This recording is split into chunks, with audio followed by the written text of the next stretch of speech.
اعوذ باللہ من الشیطان الرجیم بسم اللہ الرحمن الرحیم اللہم صلی علی سیدنا و مولانا محمد وعلی آل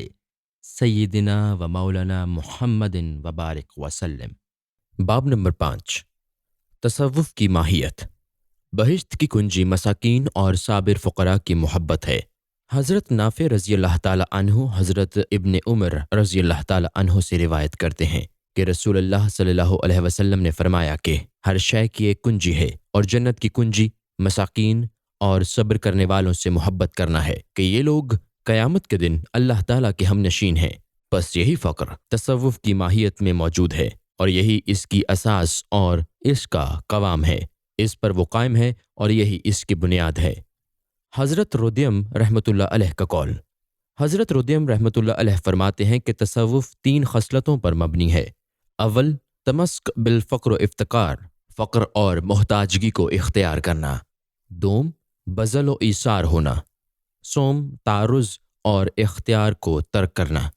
یعنی مشغولیت اور اختیار کو چھوڑ دینا۔ حضرت جنید رحمۃ اللہ علیہ کا ارشاد۔ حضرت جنید رحمۃ اللہ علیہ سے جب تصوف کے بارے میں دریافت کیا گیا تو انہوں نے فرمایا کہ تصوف یہ ہے کہ تم اللہ تعالیٰ کے ساتھ بغیر کسی علاقہ کے رہو۔ حضرت معروف رحمۃ اللہ علیہ کرخی فرماتے ہیں کہ تصوف نام ہے حقائق کے حصول اور خلائق کے مال و متاع سے نا امیدی کا۔ مال و متاع خلق سے کچھ امید نہ رکھنا، اور جو شخص صاحب فقر نہیں، صاحب تصوف نہیں۔ حضرت شبلی رحمۃ اللہ علیہ سے جب دریافت کیا گیا کہ فقیر کی کیا حقیقت ہے تو فرمایا فقیر وہ ہے جو حق تعالیٰ کے سوا کسی کی پرواہ نہ کرے۔ حضرت ابو الحسن نوری رحمۃ اللہ علیہ۔ حضرت ابو الحسن نوری رحمۃ اللہ علیہ فرماتے ہیں کہ فقیر کی صفت یہ ہے کہ جب اس کے پاس کچھ نہ ہو تو وہ پرسکون ہو، مضطرب نہ ہو، اور جو کچھ موجود ہو تو بذل و ایثار سے کام لے۔ بعض مشائخ اعظام نے کہا ہے کہ فقیر وہ ہے کہ غنا سے احتراز کرے، اس خوف سے کہ اگر اس کے پاس غنی آئے گا تو اس کے فقر کو تباہ کر دے گا، جس طرح غنی کو یہ خطرہ ہوتا ہے کہ ایسا نہ ہو کہ فقر آ کر اس کے غنا کو تباہ و برباد کر دے۔ ان اسناد کے ساتھ جو پہلے گزر چکی ہیں، حضرت عبد الرحمن رحمۃ اللہ علیہ نے کہا کہ میں نے عبداللہ رازی رحمۃ اللہ علیہ سے سنا، انہوں نے کہا کہ میں نے مظفر قرمیشنی سے سنا کہ انہوں نے فرمایا فقیر وہ ہے جسے اللہ تعالیٰ کی طرف حاجت نہ ہو، اور وہ کہتے تھے کہ میں نے ابو بکر خضرہ رحمۃ اللہ علیہ سے پوچھا فقیر کی کیا تعریف ہے؟ انہوں نے کہا کہ فقیر وہ ہے جو کسی چیز کا مالک نہ ہو اور نہ اس کا کوئی مالک ہو۔ یہ جو انہوں نے کہا کہ فقیر وہ ہے جس کو اللہ کی طرف حاجت نہ ہو، اس کے معنی یہ ہیں کہ وہ اللہ کی عبودیت کے وظیفوں میں مشغول ہے، اپنے رب کے اوپر اس کو پورا اعتماد ہے، اور جانتا ہے کہ وہ اس کا اچھی طرح نگران ہے۔ اس کو اپنی حاجتوں کے غرض کرنے کی اس لیے ضرورت نہیں ہے کہ وہ جانتا ہے اللہ تعالیٰ میرے حال کا جاننے والا ہے، اس لیے وہ عرض، حاجت و سوال کو درمیان میں لانا فضول سمجھتا ہے۔ اس طرح مشائخ کے اس بارے میں جو اقوال ہیں، ان کے طرح طرح کے معنی اور مراد ہیں، اس لیے کہ انہوں نے ان میں احوال کی طرف اشارے کیے ہیں، اور یہ اشارے ایک وقت میں مخصوص ہیں اور دوسرے وقت کے حال سے مختلف ہیں۔ اس لیے ہم کو اس سلسلہ میں چند اصول و ضوابط استعمال کرنا ہوں گے جو اس کے بعض کو بعض سے جدا کر سکیں، اس لیے کہ انہوں نے بہت سی باتیں ایک ساتھ تصوف کے معنی میں بیان کر دی ہیں، جس کی مثال فقر کے منافی ہے۔ ان حضرات نے فقر کے معنی میں بھی بہت سی چیزیں ایک ساتھ بیان کر دی ہیں، پس جس مقام پر شبہ واقع ہو تو وہاں فصل پیدا کرنے والا بیان ضروری ہو جاتا ہے۔ چنانچہ مذکورہ تعریفات میں کہیں ایسا ہوا ہے کہ کبھی فقر کے بارے میں اشارتاً کہا گیا ہے کہ اس سے زہد کے معنی مشتبہ ہو گئے ہیں، اور کبھی تصوف کے معنی میں ایسا ہو گیا ہے، اور اس طرح جو طالب رشد و ہدایت ہے وہ ایک معنی سے دوسرے معنی میں تمیز نہیں کر پاتا، اس لیے ہم یہاں اس کی وضاحت ضروری سمجھتے ہیں۔ معلوم ہونا چاہیے کہ تصوف غیر فقیر ہے اور زہد بھی غیر فقیر ہے، اور تصوف غیر زہد ہے، پس تصوف ایک ایسا اسم ہوا جو جامع ہے، معنی فقر اور معنی زہد کو مع دوسرے اوصاف و اضافات کے، کہ ان اوصاف و اضافات کے بغیر انسان صوفی نہیں ہو سکتا، خواہ وہ فقیر اور زاہد کیوں نہ ہو۔ حضرت ابو حفص رحمۃ اللہ علیہ فرماتے ہیں کہ تصوف کلیتاً آداب ہیں، کہ ہر وقت کا ایک ادب ہے اور ہر حال کے لیے ایک ادب ہے، اور ہر مقام کا ایک ادب ہے، اور جس شخص نے آداب اوقات کو اپنے ذمہ لے لیا تو وہ مردوں کے مرتبہ کو پہنچ گیا، اور جس نے ان آداب کو ضائع کر دیا تو وہ اس راہ سے بعید ہے کہ قرب کا گمان رکھے، اور وہ قبول کے درجہ سے مردود ہے، اس کو قبول کی امید نہیں رکھنا چاہیے۔ حضرت ابو حفص رحمۃ اللہ علیہ یہ بھی فرماتے ہیں کہ ظاہری حسن آداب باطنی حسن آداب کا عنوان ہے، جیسا کہ رسول خدا صلی اللہ علیہ وسلم نے ارشاد فرمایا، لو خشع قلبہ لخشعت جوارحہ، یعنی اگر انسان کا دل خاشع، خشیت کرنے والا، خضوع کرنے والا ہے تو اس کے جوارح اور اعضاء بھی خشوع کرنے والے ہوں گے۔ شیخ ابو محمد جریری رحمۃ اللہ علیہ سے تصوف کے بارے میں دریافت کیا گیا کہ تصوف کیا ہے، تو انہوں نے فرمایا کہ ہر اعلیٰ خلق میں داخل ہو جانا، ہر اعلیٰ خلق کو اپنانا، اور ہر خلق رذیلہ یا ادنا خلق سے نکل آنا، ترک کر دینا۔ پس جب تصوف کی تعریف اعلیٰ اخلاق کا حصول اور ادنا اخلاق کا رد قرار پائی اور اس طرح اس کی حقیقت کا اعتبار کر لیا گیا، تو اس وقت ثابت ہوا کہ تصوف زہد اور فقر دونوں سے بڑھ کر ہے۔ بعض مشائخ کا قول ہے کہ فقر کی انتہا اس کے شرف کے ساتھ تصوف کی ابتدا ہے۔ اہل شام کا طریقہ۔ اہل شام صوفیہ اور مشائخ شام تصوف اور فقر میں تمیز ردا نہیں رکھتے۔ وہ کہتے ہیں کہ اللہ تعالیٰ کا یہ ارشاد ہے، للفقراء الذین احصروا فی سبیل اللہ، ان فقراء کے لیے جو اللہ کی راہ میں محصور ہوئے۔ وصف صوفیہ ہے۔ فرق صرف یہ ہے کہ اللہ تعالیٰ نے ان کو فقراء کے نام سے ذکر فرمایا ہے۔ میں ان قریب ہی اس بات کی وضاحت کروں گا جس سے تصوف اور فقر کے درمیان فرق ظاہر ہو جائے گا۔ چنانچہ ہم کہتے ہیں کہ فقیر وہ ہے جو اپنے فقر پر گرفت کیے ہوئے ہے، اور اس کی فضیلت کے باعث اس کو غنا اور تونگری پر ترجیح دیتا ہے، اور اس بات سے مطلع ہے کہ اللہ تعالیٰ نے اس فقر کا جو کچھ عوض رکھا ہے، جیسا کہ رسول خدا صلی اللہ علیہ وسلم نے ارشاد فرمایا ہے، یدخل فقراء امتی الجنہ قبل الاغنیاء نصف یوم وہو 500 عام، میری امت کے فقیر جنت میں دولت مندوں سے نصف یوم پیشتر داخل ہوں گے، اور یہ نصف یوم 500 برس کا ہے۔ پس جیسے ہی انہوں نے اس عوض باقی کو دیکھ لیا، یہ لوگ فانی حاصلات سے رک گئے، حاصلات فانی سے منہ موڑ لیا، اور انہوں نے فقر و فاقہ کو گلے لگا لیا، اور یہ لوگ ہمیشہ زوال فقر سے ترساں اور ڈرے رہے کہ کہیں ایسا نہ ہو کہ فضیلت فقر اور معاوضہ فقر سے ہم محروم رہ جائیں۔ یہ طریقہ صوفیہ میں ابن العلال علت و سبب کا کام میں لانا کہلاتا ہے، یعنی فقراء کو انہوں نے عوض کے سبب سب اختیار کیا، اس لیے کہ ان فقراء نے عوض فقر کو ہمیشہ مد نظر رکھا ہے اور اسی کے باعث دنیا کو ترک کر دیا ہے۔ طریق صوفیہ طریق فقراء سے بالکل جدا ہے، لیکن صوفی ترک تعلقات اجر معودہ کے باعث نہیں کرتا، بلکہ وہ اموال موجودہ کے سبب سے تمام چیزوں کو ترک کیے ہوئے ہے، اس لیے کہ وہ ابن وقت شناس ہے۔ نیز یہ کہ حصہ عاجلہ کو فقیر کا ترک کرنا اور لذت فقر کو حاصل کرنے کے لیے فقر کی طرف لوٹنا اس کے ارادہ و اختیار سے ہے، اور صوفی کے حال میں ارادہ و اختیار ایک علت ہے جس سے صوفی ہمیشہ گریزاں رہتا ہے، اس لیے کہ صوفی کا قیام تمام اشیاء میں اس کے ارادہ اور اختیار سے نہیں ہے، بلکہ یہ ارادہ الہی سے ہوا ہے۔ پس نہ اس کو صورت فقر میں فضیلت نظر آتی ہے اور نہ صورت غنا میں، بلکہ اس کو فضیلت صرف اس چیز میں نظر آتی ہے جو حق تعالیٰ کی طرف سے اس کو ملی ہے۔ حق تعالیٰ نے جس کی اسے توفیق بخشی ہے اور وہ خود کو اسی میں داخل رکھتا ہے،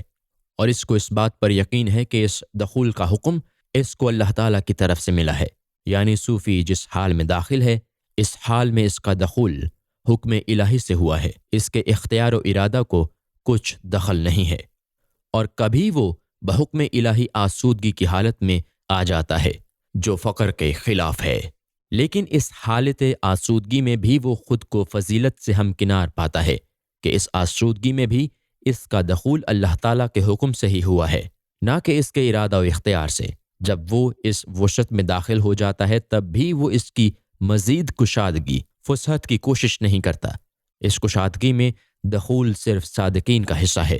اور وہ بھی اس صورت میں کہ حکم الہی کا علم ان میں قوی اور محکم ہو جائے، تب وسعت میں وہ داخل ہوتے ہیں،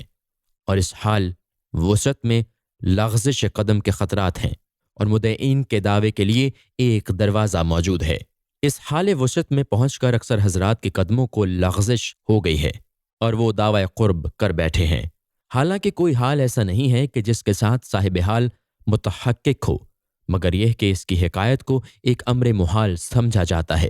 جیسا کہ کہا گیا ہے یحلق من حلق عن بینات ویحیی من حی عن بینات۔ جو ہلاک ہوتا ہے وہ بینہ سے ہوتا ہے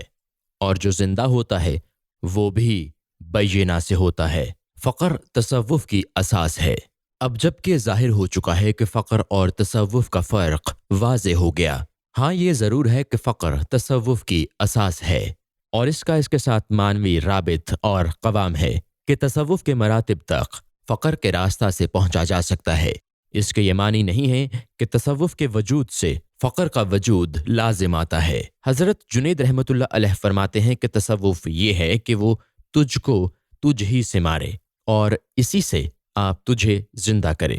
تیری زندگی اور موت میں تیرا کچھ اختیار نہ ہو، اور یہی وہ بات ہے جس کا ذکر ہم اس سے قبل کر چکے ہیں۔ صوفی قائم فی الاشیاء اللہ کے حکم کے ساتھ ہے، اپنے نفس، ارادہ و اختیار کے ساتھ نہیں ہے۔ اس کے مقابل میں دیکھیے تو فقیر اور زاہد دونوں اپنے نفس کے ساتھ اشیاء میں موجود ہیں اور اپنے ارادے سے واقف ہیں اور بقدر اپنے علم کے جد و جہد میں مصروف ہیں، اور صوفی کا حال یہ ہے کہ وہ اپنے نفس کی جانب باوجود یہ کہ اس کا علم مستقل اس کو حاصل ہے، غیر مائل ہے اور صرف اپنے رب کی مراد کے ساتھ قائم ہے، اپنے نفس کی مراد سے نہیں۔ حضرت ذوالنون مصری رحمۃ اللہ علیہ کا قول، حضرت ذوالنون مصری رحمۃ اللہ علیہ نے فرمایا کہ صوفی وہ ہے کہ نہ طلب اس کو تھکائے اور نہ سلب کو جگہ سے ہلائے، طلب دنیا میں مارا مارا نہ پھرے اور حالت فقر میں بے چین اور مضطرب نہ ہو۔ حضرت ذوالنون رحمۃ اللہ علیہ کا یہ ارشاد بھی ہے کہ صوفیہ نے اللہ تعالیٰ کو تمام اشیاء پر مؤثر جانا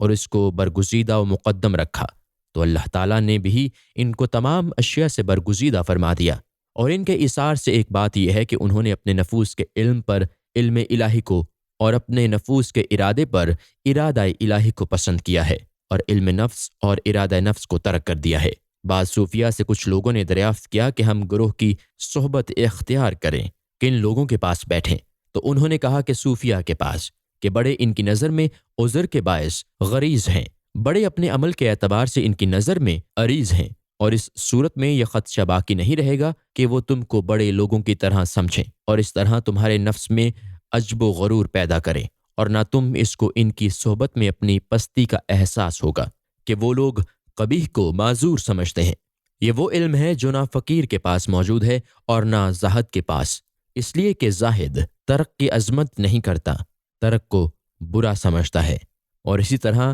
لینے اور اخذ کرنے کو بھی اچھا نہیں جانتا، اور یہی حال فقیر کا ہے۔ ان کی یہ حالت اس لیے ہے کہ ان کے ظرف چھوٹے ہیں۔ صوفی کی مزید تعریف، بعض مشائخ نے کہا کہ صوفی وہ ہے کہ جب صوفی کے سامنے دو اچھے حال پیش ہوں یا دو اچھے اخلاق میں اس کو اختیار دیا جائے تو وہ احسن کو پسند کرے گا،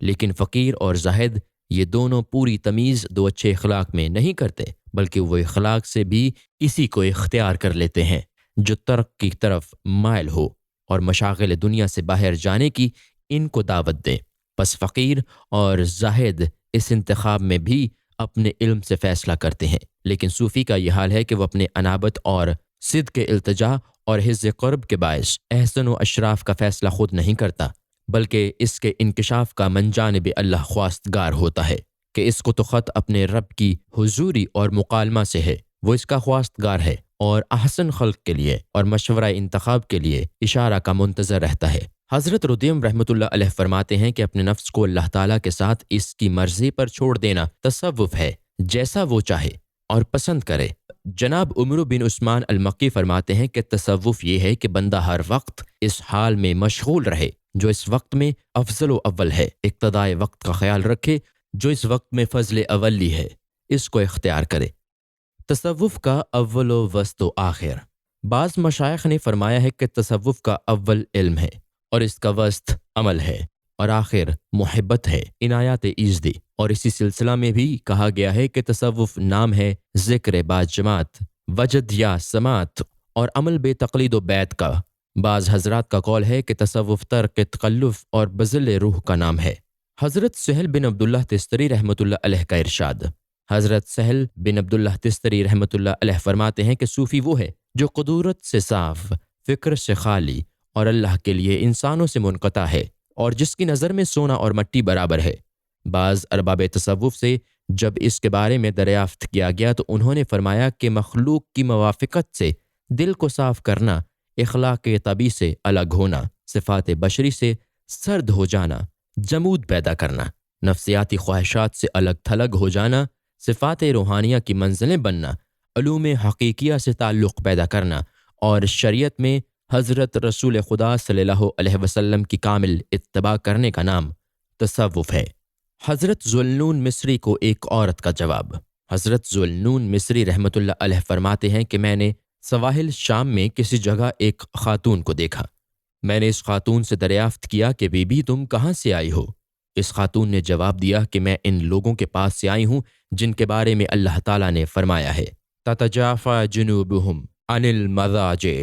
جو خواب گاہوں کو اپنے پہلو سے الگ رکھتے ہیں۔ یہ سن کر میں نے کہا کہ تم کو کہاں جانا ہے؟ خاتون نے جواب دیا کہ ان لوگوں کے پاس جن کے بارے میں ارشاد ربانی ہے لا تلہیہم تجارت ولا بیع عن ذکر اللہ، جن کو اللہ کے ذکر سے نہ تجارت غافل کرتی ہے اور نہ خرید و فروخت کھیل میں ڈالتی ہے۔ یہ سن کر میں نے کہا کہ ان حضرات کی کچھ اور صفات بیان کرو، تو اس خاتون نے یہ اشعار پڑھے جن کا ترجمہ یہ ہے: ارادے ان کے سارے اپنے خالق سے وابستہ ہیں، نہیں ایسے کہ وہ دوں ہمت کے جوڑے غیر سے رشتہ، بس ان کا آقا و مولا ہی ایک مقصود ہے ان کا مقصد مطلب خدائے واحد و یکتا، نہیں دیتا ہے مطلب کیا نزاع ہے، کیسا ہے جھگڑا، لذائذ سے نہ کچھ مطلب نہ کچھ اولاد کا دھڑکا، لباس فاخرہ کی آرزو دل میں نہیں مطلق، خوشی اور غم سے بالا ہے جو اس کوچے میں ہے آیا، بس ان کو آخرت کے مرتبہ کی ایک خواہش ہے، اسی مقصد کی خاطر ہے ابد سے بھی گریز ان کا، ہوئے آباد وہ دنیا سے کٹ کر سیل گاہوں میں، پہاڑوں کی بلندی پر ملے گا آستہ ان کا۔ حضرت جنید رحمۃ اللہ علیہ فرماتے ہیں کہ صوفی زمین کی مثال ہے کہ ان پر ہر بڑی چیز ڈال دیتے ہیں، لیکن اس میں سے جو چیز نکلتی ہے وہ اچھی ہوتی ہے۔ اور یہ قول بھی حضرت جنید رحمۃ اللہ علیہ کا ہی ہے کہ صوفی زمین کی مانند ہے جسے نیک و بد ہر ایک روندتا ہے، اور وہ ابر کی مانند ہے کہ ہر ایک پر سایہ فگن ہوتا ہے، اور بارش کی طرح ہے کہ ہر ایک سیراب کرتا ہے۔ تصوف کی بابت صوفیہ کرام کے ہزاروں اقوال موجود ہیں جن کا یہاں نقل کرنا توالت سے خالی نہیں۔ ہم یہاں ایک ضابطہ بیان کیے دیتے ہیں جو تصوف کے معنی پر حاوی محیط ہے، خواہ الفاظ مختلف ہوں لیکن معنی یکسانیت اور قربت ہوگی۔ صوفی وہ ہے جو اپنے اوقات کو ہمیشہ قدورت سے پاک رکھتا ہے، اس لیے کہ وہ اپنے قلب اور نفس کی گندگی سے ہمیشہ صاف کرتا رہتا ہے، اور اس تصفیہ کو مدد اس امر سے پہنچتی ہے کہ وہ ہمیشہ اپنے مولا کا محتاج رہتا ہے۔ اس ہمیشہ کے فقر و احتیاج کے باعث وہ قدورتوں سے پاک رہتا ہے، اور جب کبھی اس کا نفس جنبش میں آتا ہے اور اپنی صفات میں سے کسی صفت پر ظاہر ہوتا ہے تو صوفی اپنی بصیرت نافذہ سے ادراک کر لیتا ہے اور اپنے پروردگار کی طرف رجوع کرتا ہے۔ بس اس طرح اس کے اس تصفیہ دوامی کی بدولت اس کو جمعیت حاصل رہتی ہے۔ اگر اس کو اپنے نفس کی اس جنبش پر قابو نہ ہو تو اس سے اس کی جمعیت میں تفرقہ پڑ جائے اور صفا میں قدورت پیدا ہو جائے۔ اس طرح وہ اپنے رب کے ساتھ اپنے قلب اور اپنے قلب کے ساتھ اپنے نفس پر نگران قائم ہے۔ اللہ تعالیٰ کا ارشاد ہے